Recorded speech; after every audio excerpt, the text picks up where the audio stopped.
جس میں اللہ تبارک و تعالی نے فرمایا یا ایھا المزمل،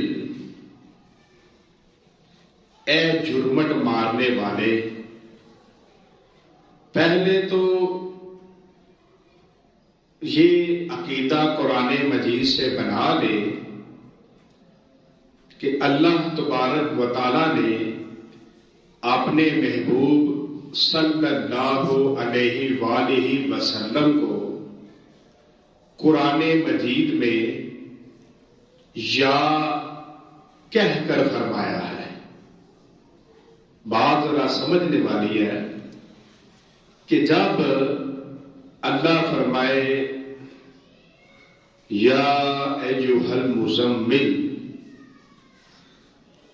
پھر جدھر بھی آیا یا آیا، تو جب قرآن میں یا آیا تو اس سے یہ پتا چلا کہ ہم بھی اپنے آقا صلی اللہ علیہ وآلہ وسلم کو اگر اللہ فرمائے یا ایھا النبی، اگر اللہ یا نبی فرما سکتا ہے تو پھر امتیوں کو بھی چاہیے کہ جب بھی محبوب خدا کا نام آئے تو پھر یا سے ہی عرض کرے، یا سے ہی پکارے۔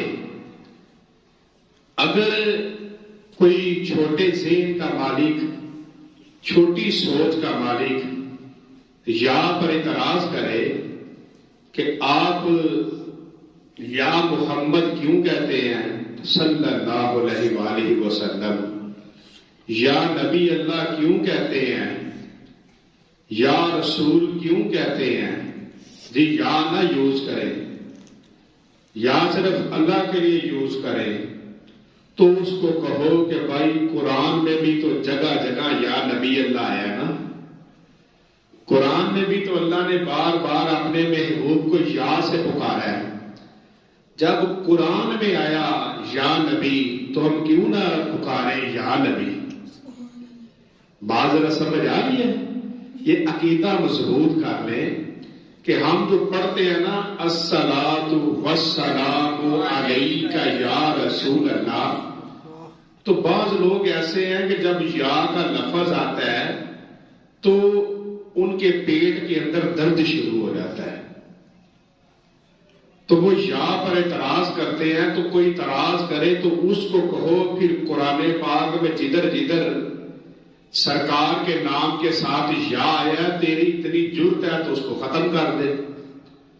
تو اگر تیری اتنی جرت نہیں ہے تو پھر اس بات کو سمجھ لے کہ اللہ نے اپنے محبوب صلی اللہ علیہ وآلہ وسلم کی شان مبارکہ بھی بیان کی اور بتا بھی دیا کہ اے میرے محبوب کے امتیوں، جب بھی میرے محبوب کی بارگاہ میں عرض کرو، میرے محبوب کو پکارو تو ایسے ہی پکارنا یا رسول اللہ، یا نبی اللہ، یا رسول اللہ۔ سارے بولو یا رسول اللہ بلند آواز سے، یا رسول اللہ بلند آواز سے، یا رسول اللہ، یا نبی اللہ۔ تو یا اللہ نے یہاں پر فرمایا یا ایھا المزمل، مزمل۔ اب چاندنی رات تھی، چاند چمک رہا تھا اور کریم آقا علیہ الصلوۃ والسلام آپ نے چادر مبارک لی ہوئی تھی، تو موسم بھی ٹھنڈا تھا، بہار والا۔ تو لجپال آقا علیہ الصلوۃ والسلام نے اپنی چادر مبارک کا جھرمٹ لیا، ایسے کر کے کریم آقا علیہ الصلوۃ والسلام آپ نے اپنی چادر مبارک کا جھرمٹ لیا۔ تو جب چادر مبارک کو لیا تو اللہ کو اتنے پسند آیا، اتنی محبوب کی ادا پسند آئی، اتنی محبوب کی ادا پسند آئی، اللہ نے قرآن میں فرما دیا یا ایھا المزمل، سبحان سب کہیں سبحان اللہ. یہ بات ایسی ہوتی ہے کہ جب کوئی انسان کوئی کام کر رہا ہو تو لطف کے لیے، پیار کے لیے، اگر ایک بندہ ہے تو وہ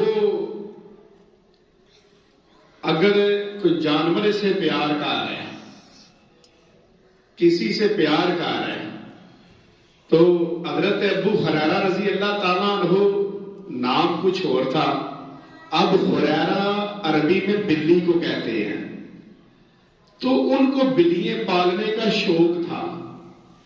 تو نبی کریم صلی اللہ علیہ وآلہ وسلم آپ نے جب ان کو بلیاں پالتے دیکھا تو قریب فرمانے لگے ابو ہریرہ، بلیوں کے باپ. بات سمجھ رہے ہیں؟ جیسے کسی کو لطف کے لیے، مزے کے لیے کہا جاتا ہے، لطف کے لیے میرا شہزادہ. وہ کوئی کام کر رہا ہو تو کہا جانا یہ تو اس کام کا ایک استاد ہے، یہ تو اس کام کا شہزادہ ہے. وہ کہا جانا اس کو. کہ جیسے ایک دفعہ حضرت فاطمہ الزہرا رضی اللہ تعالیٰ عنہا، آپ حضرت علی رضی اللہ تعالیٰ عنہ سے ناراض تھی، تو حضرت علی رضی اللہ تعالیٰ عنہ آپ حضرت فاطمہ الزہرا رضی اللہ تعالیٰ عنہا سے ناراض تھے. اب دونوں میاں بیوی ناراض تھے، تو کریم آقا علیہ الصلوۃ والسلام آپ تشریف لائے تو دیکھا کہ مولا علی زمین کے اوپر آرام فرما رہے ہیں، مٹی کے اوپر، تو ان کے جسم پر بھی مٹی لگی ہے. تو لجپال آقا علیہ الصلوۃ والسلام نے فرمایا ابو تراب کہ اے مٹی کے باپ، اب یہ لطف کے لیے فرمایا کہ اے مٹی کے باپ ابو تراب، یہ لطف کے لیے.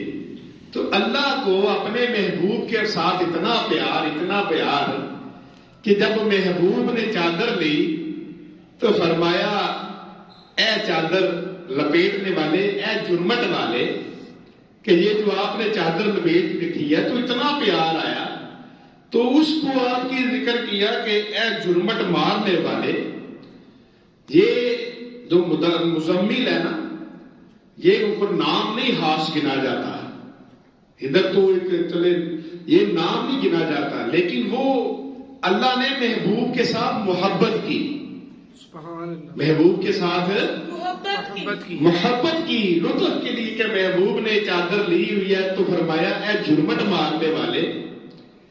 تو اللہ کو اتنا پیار آیا اور آگے فرمایا قوم اللیل الا قلیلا، قوم اللیل الا قلیلا، رات میں قیام فرما سوا کچھ رات کے. اب ایک بات یہاں پر مفسرین ایسے بھی لکھتے ہیں کہ جب انسان کو نیند آتی ہے نا تو وہ اپنے منہ کے اوپر چادر لے لیتا ہے، اپنے جسم پر چادر لے کے تو ایک سکون کی نیند سوتا ہے. تو فرمایا کہ اب جب رات آ گئی ہے، جب رات آ گئی ہے تو تو اپنے اوپر اس طرح چادر لے کے نہ سو، بلکہ چادر کو اتار دے اور تو کیا کر، رات میں قم اللیل الا قلیلا، رات میں قیام فرما سوا کچھ رات کے. یعنی فرمایا بستر کو چھوڑ دے، اپنے سے چادر کو کھینچ لے اور تو اٹھ جا، اور اٹھ کر تو اپنے رب کی بارگاہ میں کھڑا ہو جا، اپنے رب کی بارگاہ میں کھڑا ہو جا. بات سمجھ رہے ہیں؟ قرآن پاک کی آیت کا ترجمہ کر رہا ہوں کہ جب رات کے اٹھ جا تو اپنے رب کی بارگاہ میں کھڑا ہو جا. اب وہ کون سا وقت ہے؟ وہ تہجد کا وقت ہے۔ اب یہاں پر بات ہو رہی ہے تہجد کی۔ کس کی بات ہو رہی ہے؟ تہجد کی، کہ تو کھڑا ہو جا، اپنے بستر کو چھوڑ دے اور اپنے رب کی بارگاہ میں تو نماز پڑھ، اپنے رب کی بارگاہ میں نماز پڑھ۔ رات کے کچھ حصے میں تو کھڑا ہو جا، اپنے سے چادر اتار دے۔ کچھ مفسرین ایسے لکھتے ہیں، اور جو صوفیاء لوگ ہیں، جو اہل ذوق لوگ ہیں، ان کو پتا ہے کہ جب رات ہوتی ہے اور انسان اپنے بستر کو چھوڑتا ہے تو اپنے رب کی بارگاہ میں وہ سجدہ کرتا ہے، تو پھر یار کی یار سے باتیں شروع ہو جاتی ہیں۔ پچھلی راتی رحمت رب دی کرے بلند آوازاں، پچھلی راتی رحمت رب دی کرے بلند آوازاں، کہ جب رات کا وہ پہر آتا ہے، وہ حصہ آتا ہے، تو اس وقت رب بھی پہلے آسمان پر آ جاتا ہے۔ اور رب، یہ بات بڑی یاد رکھنے والی ہے، اللہ بھی پہلے آسمان پر آ جاتا ہے، کہتا ہے کوئی مانگنے والا میں اس کو عطا کروں، کسی کو رزق چاہیے میں عطا کروں، کسی کو پیسے چاہیے میں عطا کروں، کسی کو صحت چاہیے میں عطا کروں، جس کو جو چاہیے مجھے بتاؤ میں عطا کروں۔ کس وقت؟ تہجد کے وقت۔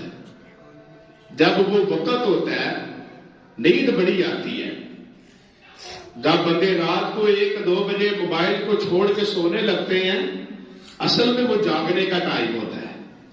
سونے کا ٹائم تو ہے نا، رسول اللہ صلی اللہ علیہ وسلم نے فرمایا جب مغرب کی نماز ہو جائے تو اپنے گھر کی کھڑکیاں دروازے بند کر دو، پھر باہر نہ نکلو، شیاطین گلیوں میں پھیل جاتے ہیں۔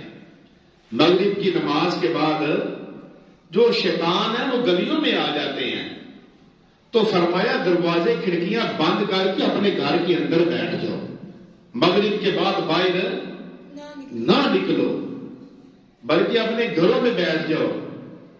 تو جو اس وقت گھر کے اندر بیٹھ جائے، عشاء کی نماز پڑھنے کے بعد گھر میں چلا جائے اور جا کر سو جائے، تو اتنی لمبی رات ہے کہ وہ 3-4 بجے اٹھ سکتا ہے، اٹھ کے تہجد کے نفل پڑھ سکتا ہے اور پھر اپنے رب کو راضی کر سکتا ہے، بلکہ جو چاہے اس کو مل سکتا ہے۔ کس وقت؟ جب تہجد کا وقت ہوتا ہے۔ فرمایا نصفہ آدھی رات، اوِن اس منہ قلیلا، یا اسے کچھ کم کرو۔ فرمایا اب آپ کی مرضی ہے، آپ آدھی رات سو جاؤ اور آدھی رات جاگ کر اپنے رب کو یاد کرو۔ یعنی اگر رات 8 بجے 7:30-8 بجے رات ہو جائے تو انسان سو جائے، فرمایا 12 بجے تک سو لے، تو اس کے بعد وہ مصلے پر آ جائے۔ تو اگر اتنی طاقت نہیں ہے تو اس سے تھوڑا، یعنی کم از کم تہجد کے وقت اٹھ جائے اور اپنے رب کی بارگاہ میں قیام کرے، رکوع کرے، سجدہ کرے، اپنے رب کو راضی کرے۔ اللہ تبارک و تعالیٰ نے یہاں پر یہ فرمایا کہ انسان کو چاہیے کہ وہ اس وقت اٹھ جائے، اور جو اہل ذوق لوگ ہوتے ہیں، جو صوفیانہ لوگ ہوتے ہیں، صوفیانہ مزاج کے صوفی لوگ، درویش لوگ، وہ رات کو جس وقت اٹھتے ہیں تو اس وقت وہ تنہا ہوتے ہیں، اور اللہ بھی اکیلا ہے اور وہ بھی اکیلے ہوتے ہیں۔ پتہ ہے جب انسان کو بنایا گیا نا تو فرشتوں نے عرض کی مولا اس کو کیوں بنایا ہے؟ یہ تو دنیا میں جا کر فساد کرے گا، یہ تو دنیا میں جا کر لڑائی کرے گا، ہر طرف خون ہوگا، یہ تو بڑا غصے میں آئے گا. تو اللہ تبارک و تعالی جب کوئی انسان آدھی رات کو اٹھتا ہے تو اللہ اس پر فخر کرتا ہے. اللہ اس پر فخر کرتا ہے. اللہ اس پر فخر کرتا ہے. تو جب اللہ اس پر فخر کرتا ہے تو اللہ فرماتا ہے فرشتوں دیکھو، فرشتوں دیکھو، تم کہتے تھے اس کو پیدا نہ کر، تم کہتے تھے اس کو پیدا نہ کر، یہ دنیا میں فساد کرے گا، دیکھو میرا بندہ میری بارگاہ میں جھکا ہوا ہے. اور پھر سارے فرشتے اس پر فخر کرتے ہیں، اس پر فخر کرتے ہیں کہ دیکھو یہ اللہ کی بارگاہ میں جھکا ہوا ہے. تو اللہ نے فرمایا اے جرمٹ مارنے والے، رات میں قیام فرما سوا کچھ رات کے، یعنی تھوڑی دیر سو لیں اور تھوڑی دیر محبوب صلی اللہ علیہ وسلم آپ اللہ کی بارگاہ میں جاگ لیں، کیونکہ محبوب صلی اللہ علیہ وسلم ساری رات اللہ کی بارگاہ میں سجدے میں رہتے تھے، ساری رات قیام فرماتے تھے، اتنا قیام فرماتے اتنا فرماتے کہ پاؤں سوج جاتے، پاؤں سوج جاتے کھڑے ہو کر. تو اللہ نے فرمایا میرے محبوب صلی اللہ علیہ وسلم آپ کو دنیا میں اتنی محنت کے لیے نہیں بھیجا، آپ تھوڑی دیر آرام بھی فرمایا کریں، آپ تھوڑی دیر آرام بھی فرمایا کریں. سارے جواب دو، آپ تھوڑی دیر آرام بھی فرمایا کریں. یہاں پر یہ فرمایا اور پھر فرمایا آدھی رات یا اس سے کچھ کام کرو کہ آپ آرام کریں، زیادہ نہ کھڑے ہو. پھر فرمایا جیسے آپ کی مرضی. اور آگے فرمایا او زد علیہ ورتل القرآن ترتیلا، یا اس پر کچھ بڑھاؤ اور قرآن خوب ٹھہر ٹھہر کر پڑھو.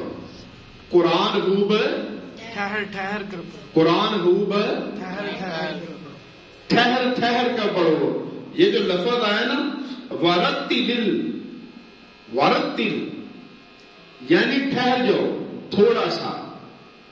اب فرمانے والی شان ہے کہ جس بندے نے 3 دن سے پہلے قرآن پاک مکمل کر لیا، یعنی پڑھنے بیٹھ گیا، پڑھتا گیا، ایک دن میں پورا قرآن پڑھ لیا، فرمایا اس نے کچھ حاصل نہیں کیا قرآن سے، کیونکہ قرآن کو ٹھہر ٹھہر کر، یعنی کہ ایسے پڑھو کہ ہر لفظ کی آپ کو بھی سمجھ آئے، پڑھنے والے کو، اور ہر لفظ کی پیچھے سننے والے کو بھی سمجھ آئے. اب قرآن مجید کیا ہے؟ قرآن مجید ایک مکمل ضابطۂ حیات ہے، مکمل ضابطۂ حیات ہے، یعنی کہ انسان کی زندگی کی کوئی بات ہو، کوئی مسئلہ ہو، کوئی بات ہو تو قرآن مجید سے ہمیں اس کی حل مل جاتا ہے. قرآن مجید ہر بات میں رہنمائی فرماتا ہے، یعنی کہ قرآن مجید کے اندر ہر چیز کا حل ہے، ہر چیز کا. قرآن مجید کے اندر آیا ماں کی کیسے خدمت کرنی ہے، قرآن مجید کے اندر آیا باپ کا کیسے ادب کرنا ہے، قرآن مجید میں آیا بیوی کو کیسے رکھنا ہے، بچوں کو کیسے رکھنا ہے، رشتہ داروں کے ساتھ کیا سلوک کرنا ہے، ہمسایوں کے ساتھ کیا سلوک کرنا ہے، لین دین کیسے کرنا ہے، اگر کوئی لڑائی جھگڑا ہو جائے تو اس کو حل کیسے کرنا ہے، میاں بیوی کا ہو، کسی کا بھی ہو، لین دین کرنا ہو وہ کیسے کرنا ہے، اگر آپ سے کوئی ادھار لینے آ جائے وہ کیسے کرنا ہے، وہ کیسے دینا ہے. یعنی کہ ایک ایک چیز اللہ تبارک و تعالیٰ نے قرآن مجید کے اندر رکھی ہے، ایک ایک چیز. تو فرمایا کہ او زد علیہ ورتل القرآن ترتیلا، کہ یہاں اس پر کچھ بڑھاؤ اور قرآن خوب ٹھہر ٹھہر کر پڑھو. یعنی قرآن پاک کی تلاوت ایسے کرو، ایسے کرو کہ ایک ایک لفظ کا فیض نصیب ہو، ایک ایک لفظ کی سمجھ آ جائے. اور اللہ تبارک و تعالیٰ نے ایک لفظ کے بدلے 10 نیکیاں رکھی ہے. اور یہ لفظ ہے الف لام میم. اب یہ ایک لفظ نہیں ہے، الف علیحدہ ہے، لام علیحدہ ہے اور میم علیحدہ ہے. تو یہاں پر یہ فرمایا کہ ٹھہر ٹھہر کے پڑھو تاکہ تمہیں ثواب بھی ملے، تمہیں قرآن کا فیض بھی ملے، تمہیں قرآن کا نور بھی ملے. اور ہمیں اس کے اندر یہ بھی بتا دیا کہ دیکھو اگر تم کامیاب ہونا چاہتے ہو تو کیا کرو. یہ جو میرے محبوب صلی اللہ علیہ وسلم ہے نا، یہ جو جرمٹ مارنے والے ہیں، یعنی کہ محبوب صلی اللہ علیہ وسلم نے چادر مبارک لی اور ایسے جیسے انسان جرمٹ مارتا ہے، جرمٹ ماری تو وہ 14ویں کی رات تھی اور چاند چمک رہا تھا اور یہاں اللہ کے محبوب نے جرمٹ ماری. تو اللہ نے فرمایا یا ایھا المزمل، کہ فرمایا اے جرمٹ مارنے والے، کہ اللہ کو محبوب صلی اللہ علیہ وسلم کی چادر لینا، چادر مبارک لینا اتنا پسند آیا، اتنا پسند آیا کہ محبوب کو اسی نام سے پکار دیا. یہ محبت ہے. اور آگے ہمیں یہ بتایا کہ میرے محبوب صلی اللہ علیہ وسلم ساری رات اپنے رب کو یاد کرنے والے ہیں، ساری رات اپنے رب کی بارگاہ میں قیام فرمانے والے ہیں. تو اللہ نے فرمایا محبوب صلی اللہ علیہ وسلم آپ ساری رات نہ جاگا کریں، آپ کو اتنی محنت مشقت کے لیے نہیں بھیجا، آپ تھوڑا آرام کر لیا کریں. پھر آگے فرمایا اے محبوب تھوڑا جاگ بھی لیا کریں، کیونکہ جو رات کو جاگتے ہیں وہ مالک ملتا بھی ان کو ہے. آپ کہتے ہیں کامیاب ہونے کے لیے ایک نسخے پر عمل کرو. وہ نسخہ کیا ہے؟ کریم آقا علیہ الصلوۃ والسلام نے فرمایا کم کھانا، کم سونا اور کم بولنا. یہ باتیں یقین. کم سونا کہ انسان سارا دن سویا رہتا ہے. اب اللہ تعالیٰ نے جو ترتیب بنائی ہے اس نے چھوڑ دیا ہے. رب کا قانون کیا ہے؟ رب کا قانون یہ ہے کہ صبح تم اٹھو، فجر کی نماز پڑھو، اس کے بعد کوئی تلاوت کرو، پھر سورج نکل آئے تو چاہیے کہ 2 نفل اشراق کے پڑھ لیں، پھر اس کے بعد ناشتہ کرو. ناشتہ کرنے کے بعد قرآن پاک میں ہمیں سکھایا گیا کہ تم رزق کی تلاش میں نکل پڑو، چل پڑو اور تم رزق تلاش کرو. اور جب شام کا وقت آ جائے تو مغرب کی نماز پڑھو اور اپنے اپنے گھروں کو واپس آ جاؤ، اور آ کے پھر عشاء کی نماز پڑھو اور کھڑکیاں دروازے بند کر دو. اب یہ کریم آقا علیہ الصلوۃ والسلام نے ہمیں زندگی گزارنے کا طریقہ بتایا ہے. تو ہمیں یہاں پر یہ بھی فرق بتا دیا کہ اگر تم کامیاب ہونا چاہتے ہو تو میرے محبوب صلی اللہ علیہ وسلم کی ایک ایک ادا سے پیار کرو.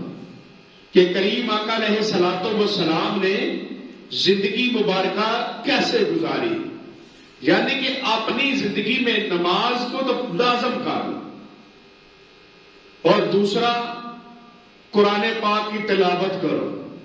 اور دیکھو میرے محبوب صلی اللہ علیہ وسلم نے کاروبار کیسے کیا کہ اب فروٹ بیچنے لگے تو گیلا علیحدہ کر دیا اور جو سوکھا تھا وہ علیحدہ کر دیا. اب قافلہ دوسرے ملک میں تھا، وہ لوگ آگے جو ساتھ گئے تھے قافلے والے، وہ کہنے لگے کہ ایسا کریں اس کو مکس کر دیں، یہ سوکھے کے ساتھ گیلا بھی بک جائے گا تو پرافٹ ٹھیک ہو جائے گی. تو رسول اللہ صلی اللہ علیہ وسلم نے فرمایا نہیں، اب گیلا علیحدہ کیا اور جو سوکھا کا وہ علیحدہ کیا. اب گیلے کا ریٹ وہ وزنی تھا پانی کی وجہ سے، اس کا ریٹ تھوڑا کم رکھا، اور جو سوکھا تھا اس کا ریٹ دوسرا۔ اب سارے کہنے لگے کہ آج نقصان ہو جانا ہے، ان کو نقصان ہوگا جس طرح یہ بیچ رہے ہیں۔ لیکن جب سامان بک گیا تو سب سے زیادہ پرافٹ اللہ تعالیٰ نے اپنے محبوب صلی اللہ علیہ وسلم کو عطا فرمائے۔ یہ تھی ایمانداری۔ اور دیکھ لے ماں باپ، آپ ماں باپ نہیں تھے لیکن دائی کے ساتھ پیار کر کے بتایا کہ اتنا پیار کرتے ہیں، رضائی بہن کے ساتھ پیار کر کے بتایا اتنا پیار کرتے ہیں۔ اور کتنی کتنی میرے آقا صلی اللہ علیہ وسلم کو تکلیفیں دی گئی کہ 30 بندے یا 40 بندے تھے یا 50 بندے تھے۔ اب وہ دونوں، وہ ایک آدھے ادھر کھڑے ہو گئے، آدھے ادھر کھڑے ہو گئے، 2 لائنیں بنا لی، اور کریم آقا علیہ الصلوۃ والسلام کو ادھر سے بھی پتھر مارتے ہیں، ادھر سے بھی پتھر مارتے ہیں، وہ پتھر مار رہے ہیں، پتھر مار رہے ہیں۔ تو میرے کریم آقا علیہ الصلوۃ والسلام جن کے فرشتے بھی غلام، جنات بھی غلام، ہوائیں بھی غلام، پانی بھی غلام، پہاڑ بھی غلام، جانور بھی غلام، انسان بھی غلام، ہر کوئی سرکار کا غلام ہے۔ تو آ کے عرض کرتے ہیں لجپال آج اشارہ فرمائیں، آج اشارہ فرمائیں۔ تو کریم آقا علیہ الصلوۃ والسلام نے فرمایا نہیں۔ کیا فرمایا؟ نہیں۔ اور ان کے لیے دعا کی۔ پتہ چلا سرکار کی یہ بھی ادا ہے کہ ہم نے کسی سے بدلہ نہیں لینا، ہم نے معاف کرنا ہے۔ تو جو کامیاب ہونا چاہتا ہے تو وہ نبی پاک صلی اللہ علیہ وسلم کی ایک ایک سنت کے ساتھ پیار کرے، وہ کامیاب ہو جائے گا۔ اللہ تعالیٰ مجھے اور آپ کو سرکار کا سچا غلام بنائے۔ وما علینا الا